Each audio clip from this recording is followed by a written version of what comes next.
Chapter 10. Cecil as a Humorist. The society out of which Cecil proposed to rescue Lucy was perhaps no very splendid affair, yet it was more splendid than her antecedents entitled her to.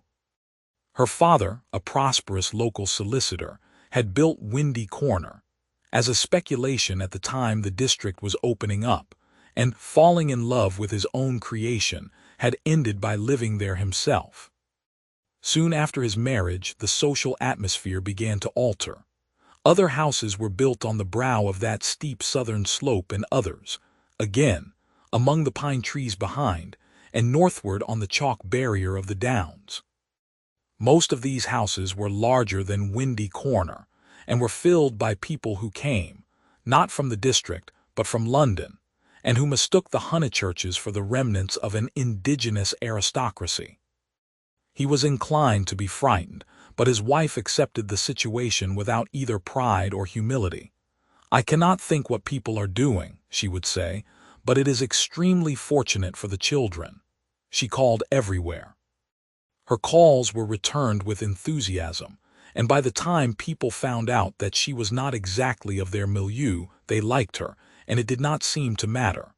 When Mr. Honeychurch died, he had the satisfaction, which few honest solicitors despise, of leaving his family rooted in the best society obtainable. The best obtainable. Certainly many of the immigrants were rather dull, and Lucy realized this more vividly since her return from Italy. Hitherto she had accepted their ideals without questioning, their kindly affluence, their inexplosive religion, their dislike of paper bags, orange peel, and broken bottles. A radical out and out, she learnt to speak with horror of suburbia. Life, so far as she troubled to conceive it, was a circle of rich, pleasant people, with identical interests and identical foes. In this circle, one thought, married, and died. Outside it were poverty and vulgarity forever trying to enter, just as the London fog tries to enter the pine woods pouring through the gaps in the northern hills. But in Italy, where anyone who chooses may warm himself in equality, as in the sun, this conception of life vanished. Her senses expanded. She felt that there was no one whom she might not get to like, that social barriers were irremovable, doubtless, but not particularly high. You jump over them just as you jump into a peasant's olive yard in the Apennines, and he is glad to see you. She returned with new eyes. So did Cecil, but Italy had quickened Cecil, not to tolerance but to irritation. He saw that the local society was narrow, but instead of saying, "Does that very much matter?" he rebelled, and tried to substitute for it the society he called broad. He did not realize that Lucy had consecrated her environment by the 1,000 little civilities that create a tenderness in time, and that though her eyes saw its defects, her heart refused to despise it entirely. Nor did he realize a more important point, that if she was too great for this society, she was too great for all society, and had reached the stage where personal intercourse would alone satisfy her. A rebel she was, but not of the kind he understood, a rebel who desired, not a wider dwelling room, but equality beside the man she loved. For Italy was offering her the most priceless of all possessions, her own soul.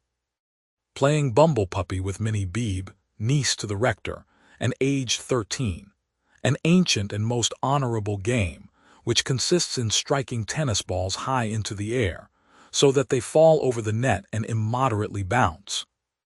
Some hit Mrs. Honeychurch, others are lost. The sentence is confused, but the better illustrates Lucy's state of mind, for she was trying to talk to Mr. Beebe at the same time. Oh, it has been such a nuisance, first he, then they, no one knowing what they wanted, and everyone so tiresome. "But they really are coming now," said Mr. Beebe. "I wrote to Miss Teresa a few days ago. She was wondering how often the butcher called, and my reply of once a month must have impressed her favorably. They are coming. I heard from them this morning. I shall hate those Miss Allens," Mrs. Honeychurch cried, "just because they're old and silly ones expected to say how sweet. I hate their ifing and butting and ending." And poor Lucy, Serve her right worn to a shadow. Mr. Beebe watched the shadow springing and shouting over the tennis court. Cecil was absent. One did not play Bumblepuppy when he was there. Well, if they are coming, no, Minnie, not Saturn. Saturn was a tennis ball whose skin was partially unsewn. When in motion his orb was encircled by a ring. If they are coming, Sir Harry will let them move in before the 29th, and he will cross out the clause about whitewashing the ceilings, because it made them nervous, and put in the fair wear and tier 1. That doesn't count. I told you not Saturn. Saturn's all right for Bumblepuppy, cried Freddie, joining them. Minnie, don't you listen to her. Saturn doesn't bounce. Saturn bounces enough. No, he doesn't. Well, he bounces better than the beautiful white devil. Hush, dear, said Mrs. Honeychurch. But look at Lucy, complaining of Saturn, and all the time's got the beautiful white devil in her hand, ready to plug it in. That's right, Minnie, go for her.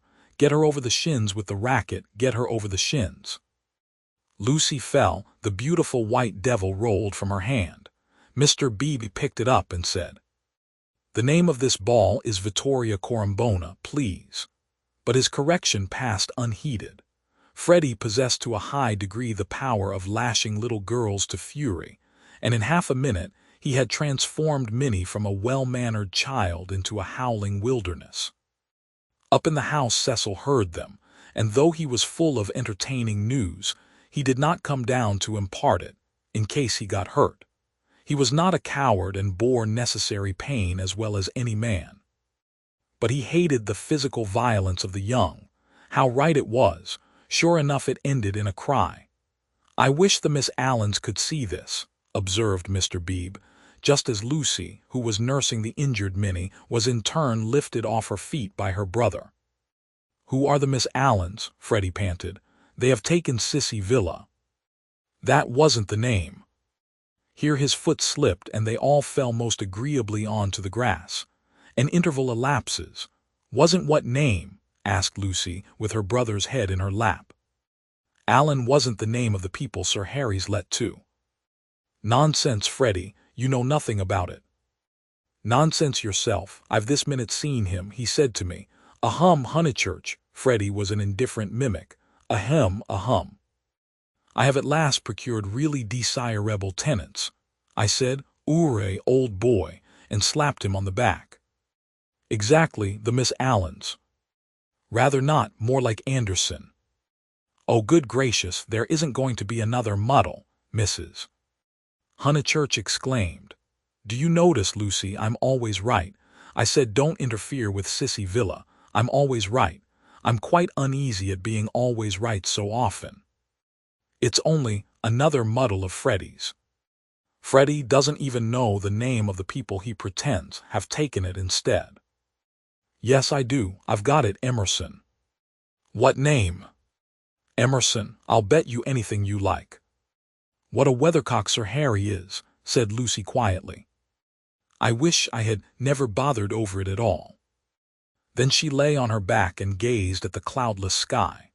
Mr. Beebe, whose opinion of her rose daily, whispered to his niece that that was the proper way to behave if any little thing went wrong. Meanwhile, the name of the new tenants had diverted Mrs. Honeychurch from the contemplation of her own abilities. Emerson, Freddie. Do you know what Emersons they are? I don't know whether they're any Emersons, retorted Freddie, who was democratic. Like his sister, and like most young people, he was naturally attracted by the idea of equality, and the undeniable fact that there are different kinds of Emersons annoyed him beyond measure. I trust they are the right sort of person. All right, Lucy. She was sitting up again. I see you looking down your nose and thinking your mother's a snob. But there is a right sort and a wrong sort, and it's affectation to pretend there is. Emerson's a common enough name, Lucy remarked. She was gazing sideways. Seated on a promontory herself, she could see the pine-clad promontories descending one beyond another into the Weald. The further one descended the garden. The more glorious was this lateral view. I was merely going to remark, Freddie, that I trusted they were no relations of Emerson the philosopher, a most trying man. Pray, does that satisfy you?" "Oh, yes," he grumbled, "and you will be satisfied too, for they're friends of Cecil. So, elaborate irony. You and the other country families will be able to call in perfect safety." "Cecil," exclaimed Lucy. "Don't be rude, dear," said his mother placidly. "Lucy, don't screech. It's a new bad habit you're getting into." "But has Cecil—" "Friends of Cecil's," he repeated, "and so really desirable. Honeychurch, I have just telegraphed to them." She got up from the grass. It was hard on Lucy. Mr. Beebe sympathized with her very much. While she believed that her snub about the Miss Allens came from Sir Harry Otway, she had borne it like a good girl. She might well screech when she heard that it came partly from her lover. Mr. Vyse was a tease, something worse than a tease. He took a malicious pleasure in thwarting people. The clergyman, knowing this, looked at Miss Honeychurch with more than his usual kindness. When she exclaimed, "But Cecil's Emersons, they can't possibly be the same ones. There is that." He did not consider that the exclamation was strange, but saw in it an opportunity of diverting the conversation while she recovered her composure. He diverted it as follows: "The Emersons who were at Florence, do you mean? No, I don't suppose it will prove to be them. It is probably a long cry from them to friends of Mr. Vyse's. Oh, Mrs. Honeychurch, the oddest people. The queerest people. For our part we liked them, didn't we?" he appealed to Lucy. "There was a great scene over some violets. They picked violets and filled all the vases in the room of these very Miss Allens who have failed to come to Sissy Villa. Poor little ladies, so shocked and so pleased. It used to be one of Miss Catharine's great stories. 'My dear sister loves flowers,' it began.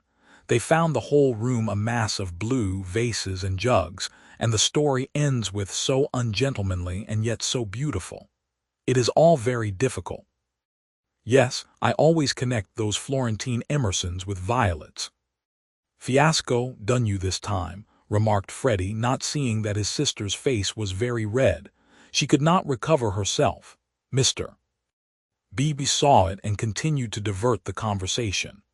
These particular Emersons consisted of a father and a son, the son a goodly, if not a good young man, not a fool, I fancy, but very immature, pessimism, etc.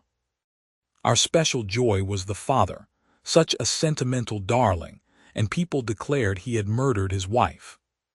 In his normal state Mr. Beebe would never have repeated such gossip, but he was trying to shelter Lucy in her little trouble.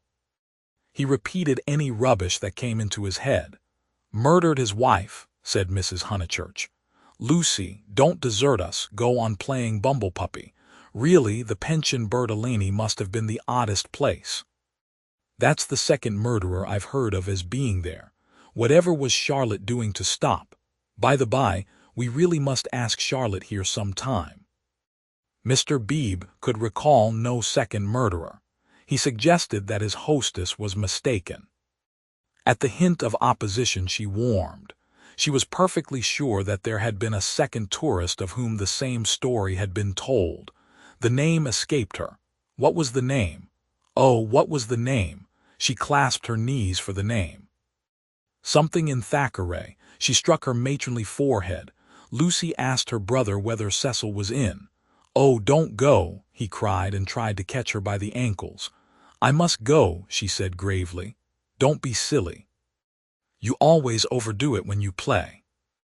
As she left them, her mother's shout of "Harris" shivered the tranquil air, and reminded her that she had told a lie and had never put it right. Such a senseless lie, too, yet it shattered her nerves and made her connect these Emersons, friends of Cecil, with a pair of nondescript tourists. Hitherto truth had come to her naturally. She saw that for the future she must be more vigilant and be absolutely truthful.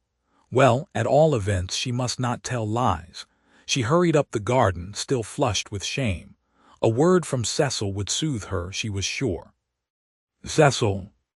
"Hullo," he called and leant out of the smoking-room window. He seemed in high spirits. I was hoping you'd come. I heard you all bear gardening, but there's better fun up here. I have won a great victory for the comic muse. George Meredith's right. The cause of comedy and the cause of truth are really the same. And I have found tenants for the distressful sissy villa. Don't be angry. Don't be angry. You'll forgive me when you hear it all. He looked very attractive when his face was bright, and he dispelled her ridiculous forebodings at once. I have heard, she said. Freddie has told us. Naughty Cecil, I suppose I must forgive you. Just think of all the trouble I took for nothing. Certainly the Miss Allens are a little tiresome, and I'd rather have nice friends of yours. But you oughtn't to tease one so. Friends of mine, he laughed. But Lucy, the whole joke is to come. Come here, but she remained standing where she was. Do you know where I met these desirable tenants? In the National Gallery, when I was up to see my mother last week. What an odd place to meet people, she said nervously. I don't quite understand. In the Umbrian room, absolute strangers. They were admiring Luca Signorelli, of course, quite stupidly. However, we got talking and they refreshed me not a little. They had been to Italy. But Cecil proceeded hilariously. In the course of conversation they said that they wanted a country cottage, the father to live there, the son to run down for weekends. I thought, what a chance of scoring off Sir Harry. And I took their address and a London reference, found they weren't actual blackguards. It was great sport, and wrote to him making out. Cecil, no, it's not fair. I've probably met them before. He bore her down. Perfectly fair. Anything is fair that punishes a snob. That old man will do the neighborhood a world of good. Sir Harry is too disgusting with his decayed gentlewomen. I meant to read him a lesson some time. No, Lucy, the classes ought to mix, and before long you'll agree with me. There ought to be intermarriage, all sorts of things. I believe in democracy.